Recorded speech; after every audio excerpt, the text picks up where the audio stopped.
All right, we're back. Welcome to 8 Times Yeah, Up Outdoors. I'm Ty. I'm Chris. You got your cue. You're getting so good at this. I know. Working hard at it. I've been practicing. So, yeah, today we're not live. Obviously, this is good. I don't know why I said that. I may have to edit that out now. No, you But can't. I can. That's why we're not live. We can edit. It's great. We're here going to talk about camping at Lake Powell, shoreside, not like at one of the camp spots, with small boats. Little boats.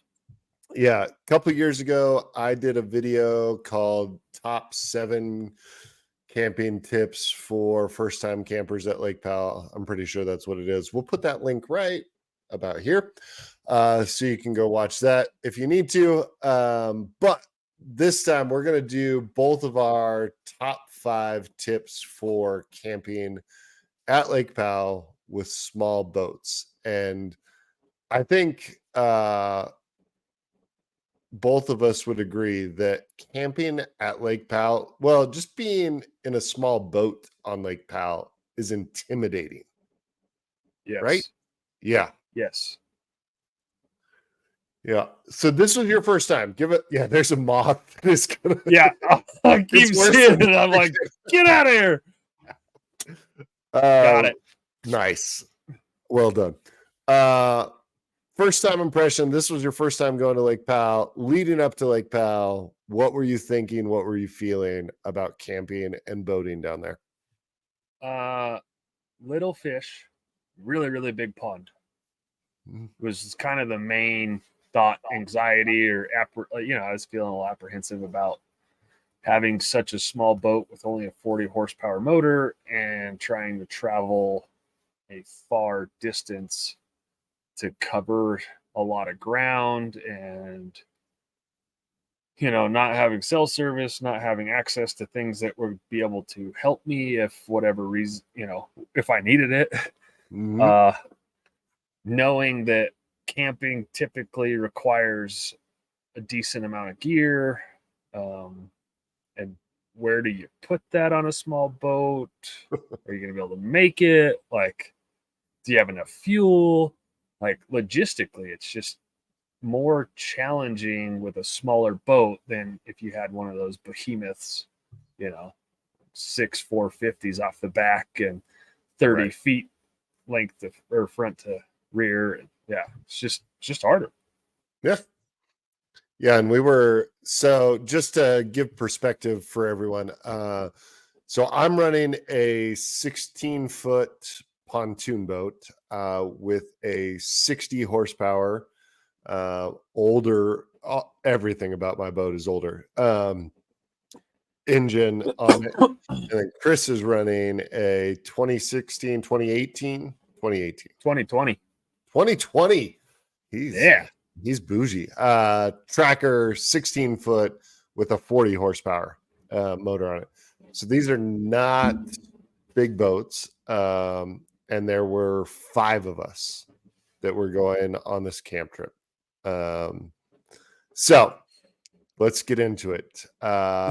Number 1, we're not going in order like this is the most important, but we both put together 5 things that we think are important for camping Lake Powell with small boats, shoreside, outside of a marina.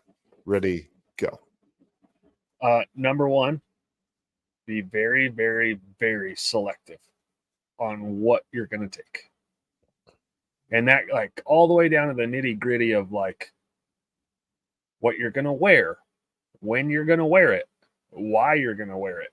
Like, do you actually need it? Can you go without, changing shirts for 4 days? Like, do you really need 5 shirts? Like, are you going to wear socks at certain times? Or are you not going to wear socks? Pre-cooked meals, like, make your life as absolutely easy as possible at camp.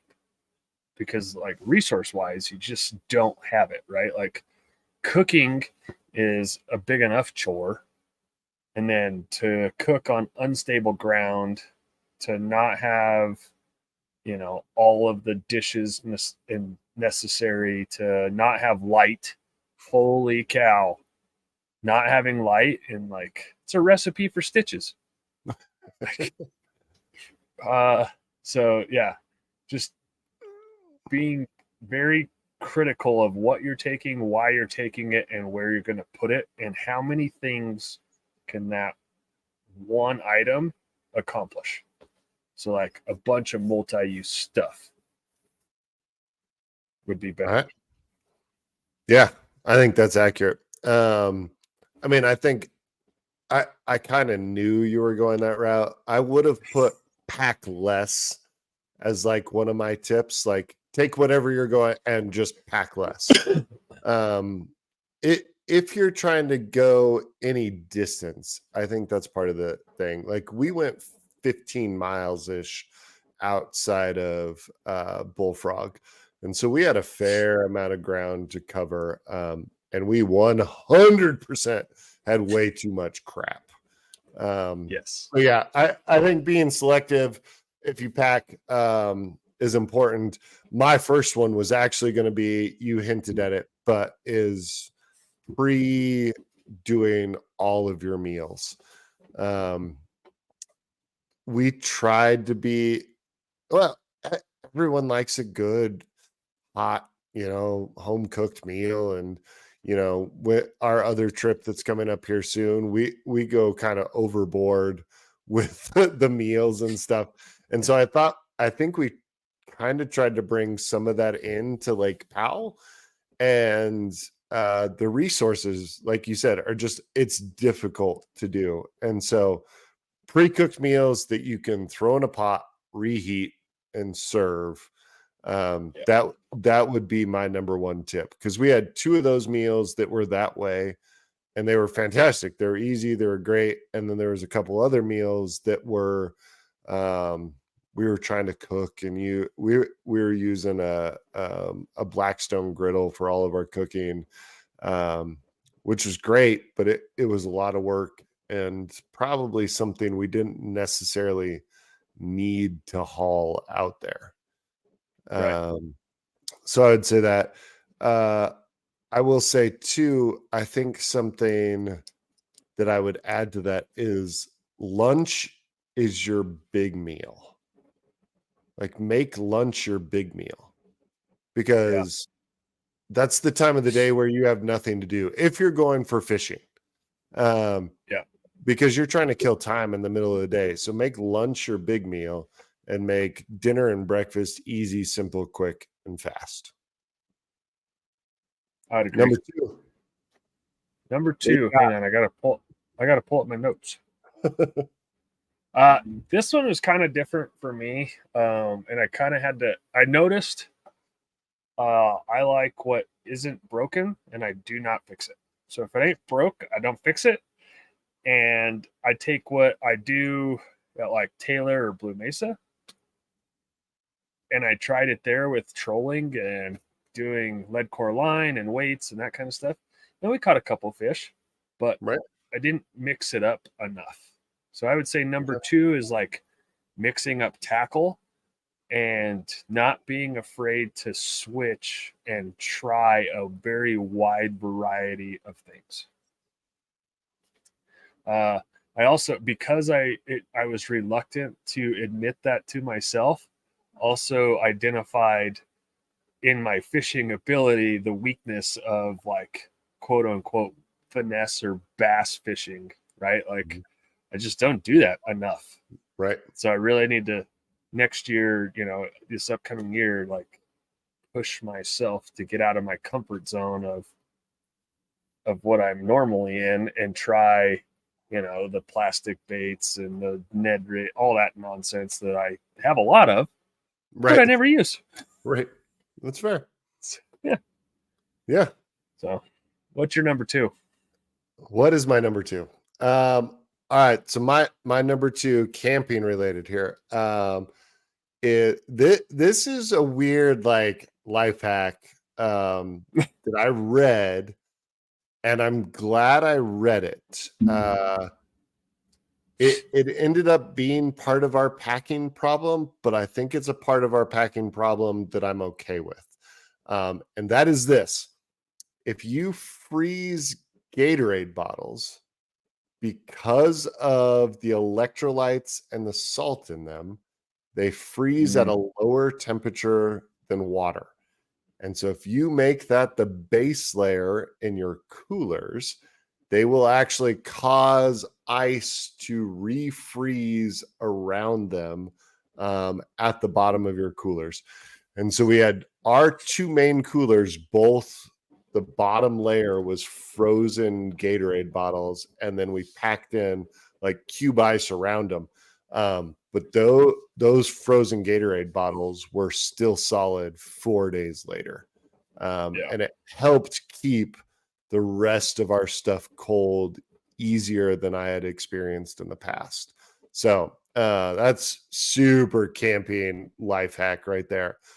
Freeze Gatorade as a base layer for your coolers. Yeah. And you could, break one of those Gatorade bottles out, throw it in your boat cooler or whatever, and let it thaw out. And then little by little drink it. We didn't do well with the hydrating, but nope. On to number 3. We're not going to talk about that. Hydrate, number 3. Yeah, seriously. Number 3, let's see.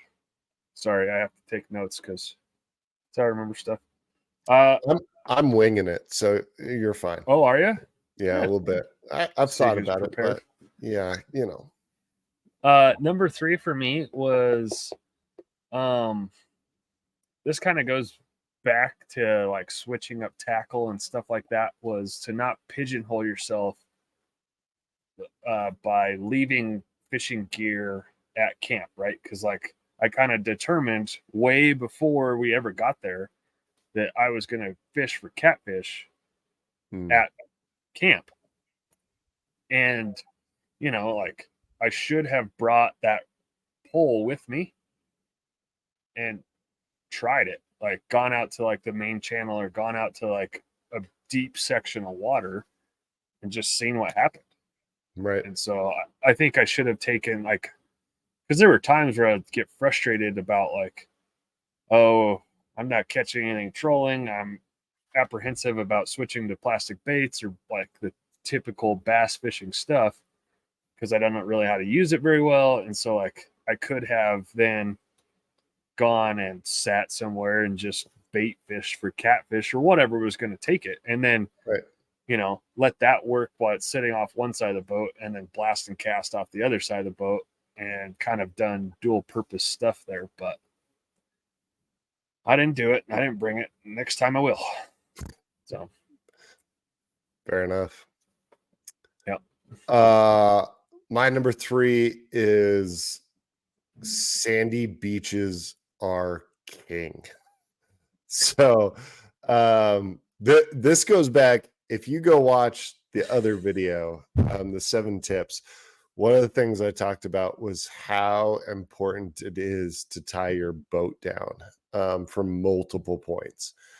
Now, a couple years ago when my wife and I went, this was the first time I had gone, taken my boat down to Lake Powell. We found an okay camping spot, but it was kind of rocky, not super sandy, not the ideal spot, but it was the best thing we could find close to where we were at. And we weren't going very far for this first trip. And we fought wave and wake and getting the boat getting bounced offshore the entire time we were there. This trip, we found the perfect camping spot. Chris and Nate found the perfect camping spot. It was absolutely everything you could ever want in a camping spot, but it had a huge sandy beach shore leading up to the camp spot. And I could beach 3/4 of my boat on the sand. Oh, yeah. And we were tied down on 2 points, but that thing didn't move. Like it was so much easier and so much less stress than a couple of years ago as far as camping and tie down and stuff. And so when you're hunting a spot, it's worth, and even us, we were like to the point of like, I just want to find a camping spot. Like we'll take whatever we can get. And then we kind of got lucky with what we got. Um, but I think that's a priority. Like find a really good camping spot with big sandy beaches so you can put your boat up there, makes your life easier for the entire time you're there. Even if it takes time out of your day or time out of your fishing, like it's worth that extra effort. So Absolutely. Yeah. And, you know, with the going to the sandy part, those boat or those anchors that I had that screwed into the sand, those were that was, money. yeah. And having 4 of those, like, I kind of wish I would have had a lot more, and we could have used those to hold down like the canopy and stuff like Mhm. that. But, you know, with never using them before and never camping at Lake Powell, like, it was Yeah. kind of like that risk reward system of like, well, they might work, they might not. I really Right. wish I would have had like 12. Yeah. Were those an Amazon purchase? No, they were a hardware store down yonder. Okay. But We I should think you try. could.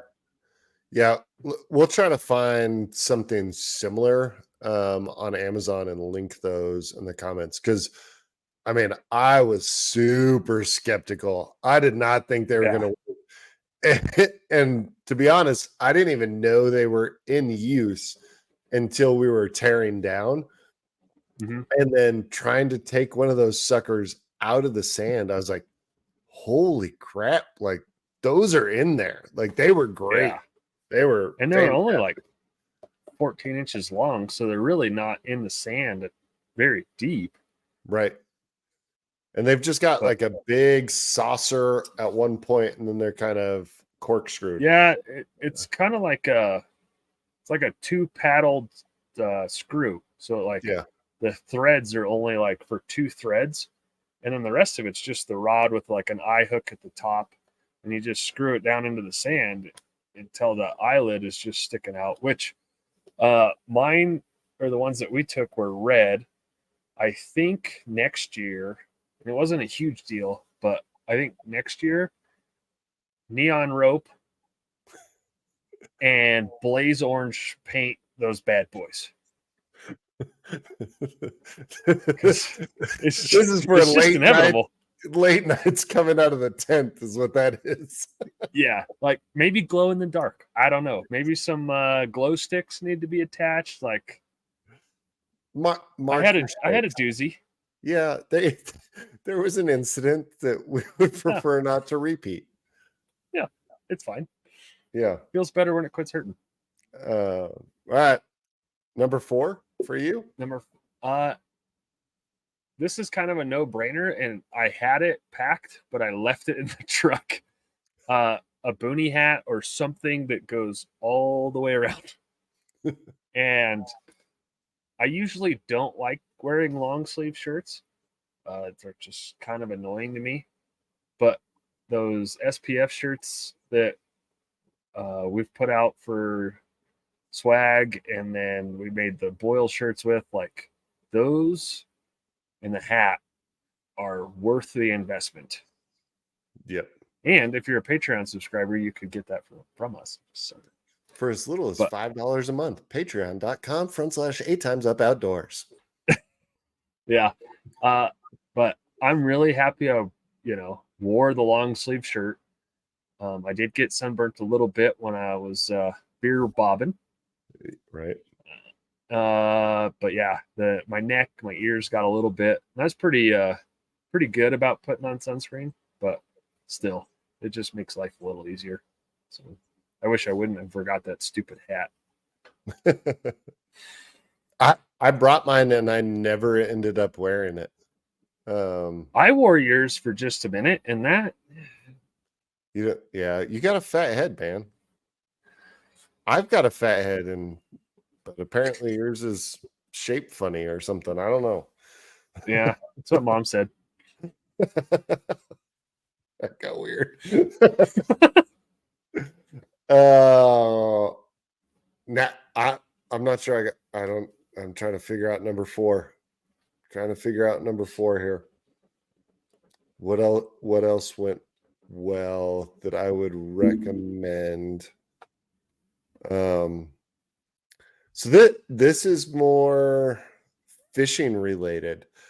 And I know you didn't use yours a ton. But that friggin' Minn Kota alternator is a Mm, game changer. yeah. So we do a big trip here in Colorado. It's multi-day trip. Use my trolling motor a ton for trolling, for spot lock, everything. And I have to charge. I've got two 12-volt deep cycle batteries. I have to charge them every night on that trip. I used my trolling motor probably pretty close to as much on this trip. Mm-hmm. But with that new Minn Kota alternator, um, they lasted the entire 4 days. And Really? so, yeah, never had to charge them. I mean, granted, we're doing some long runs on the main Right. motor, stuff that we wouldn't do at Taylor. But Right. yeah, it was impressive. I was super surprised that there was never an issue where the trolling motor got low battery in 4 days. So that is 100% worth the, I don't know, it was like $100 or something. It wasn't terrible. No, I think because yours is a 2 bank, right? Yeah, mine's the 24-volt. Yeah, so I think yours is like it's sub 150, so it's probably in that 130 range with shipping or Yeah, wherever you get it. And then mine was like 110, and it's a yeah, single bank. And I only yeah, used my trolling motor for like 30 minutes, so I really yeah, didn't need any of it. But yeah. I was like, your 4-stroke engine is a little more versatile than mine, my yeah, 2-stroke. So I use my trolling motor all the time. But it's great. So shout out to Minn Kota. Sponsor us, yeah, please. But we'll link that to in the description. There's another video. I posted another video about hooking that up as well, so you can look that up. It's super easy. It's crazy. Like I thought that was yeah, going to be so stupid complicated, and no, it's worth every penny. Do it. Buy one of those. yeah. All right, number 5. Number 5, I think, is a little deeper than probably what we anticipated me coming up with, but because because we were there, like, and we talked about like fish boils and the things I had read online at like Wayne's Words and stuff like that, talking about people catching like hundreds of fish in a day, right? Right. And so like I was all geared up to catch a lot of fish, and we just didn't. And I think that because I was so focused on catching fish, What? I got what's going on now. Smack talking. Bitch. Uh like I kind of lost sight of the big picture and the experience. And so like I would say there's a good portion of a day there where I was like, I wouldn't say like mad, but kind of like on edge and like frustrated because the fishing just wasn't what we had anticipated it or had hoped Yep. for it to be, and then like eventually like I kind of refocused and got my shit together and locked it back in, and then like I started like enjoying what I was seeing because like I had never seen any of that before. And Mhm. so like, enjoying the going in the little coves and little canyons and being like, hey, I've never been here and now I'm here. And so like taking it all in and like absorbing the moment, um, being creative about things that were entertaining, like my paddleboard Uber. Um, uh, jumping off the cliff and just kind of doing random things that were fun and entertaining, and everybody got a good laugh out of it. So just kind of not sinking the ship because something isn't going the way you anticipated it, mainly. Right. So yeah, make the best of it. Like I think we got unlucky with kind of a storm front that moved in and made fishing not what we wanted it to be. And it may have been the flux from super low waters to high waters. I don't know Lake Powell well enough to know what caused it, but it was definitely tougher fishing than I've experienced most of the times that I've been down there. So yeah, that's good. I had my fifth one. Oh, how do I say this? Don't be afraid to take a small boat down there, but respect what Lake Powell is. So I've been down twice now with my 16-foot pontoon boat. The first time I went down, got caught in a pretty big windstorm in the main channel, and legitimately thought I was going to be swimming to shore at one point. Like it was rough in a pontoon boat, which is scary. But this year we covered miles. I mean, we may have covered 100 miles in 4 days. Like it's probably not far-fetched to think that we kind of did that. And we did have one afternoon, early evening, which is the same time I got stuck, where a major windstorm moved in, and could have, I mean, it did wreck some stuff. It ruined a canopy and it tossed tents, and it did some stuff. But I think we were more prepared for that this year. So I treat Lake Powell with respect, but also know like you can cover a lot of ground and see a lot of that lake in a small boat. Like be respectful of it and you'll be just fine. I think that's my last tip. Like my first year, we kept it real close to the collar. I think we only went 3 or 4 miles outside of Bullfrog, and this year, like, saw so much more of the lake, fished way more, explored way more canyons, and it was worth it. It was definitely worth it, and actually had less problems from a boat perspective and wind perspective than I did a couple of years ago. Yeah, I thought that when that windstorm came in, we had kind of traveled out of the canyon that we were camping in while it was kind of going, and for facility reasons, they had to poop. Amen. And like there were houseboats and like big old boats that were just cooking. Man, they were like they were scrambling to get into that canyon. Right. And I kind of went to the mouth of the canyon, looked out the main channel, and I was like, yeah, nope, I want no part of being out there right now, because there's some serious water moving. Yeah.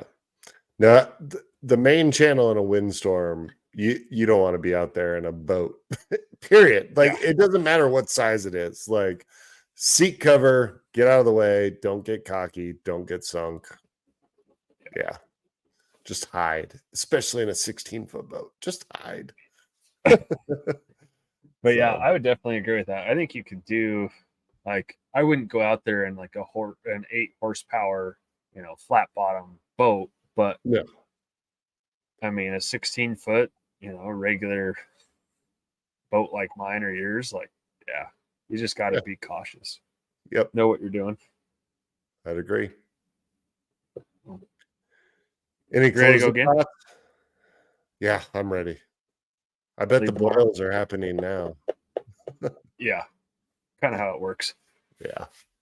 So, all right.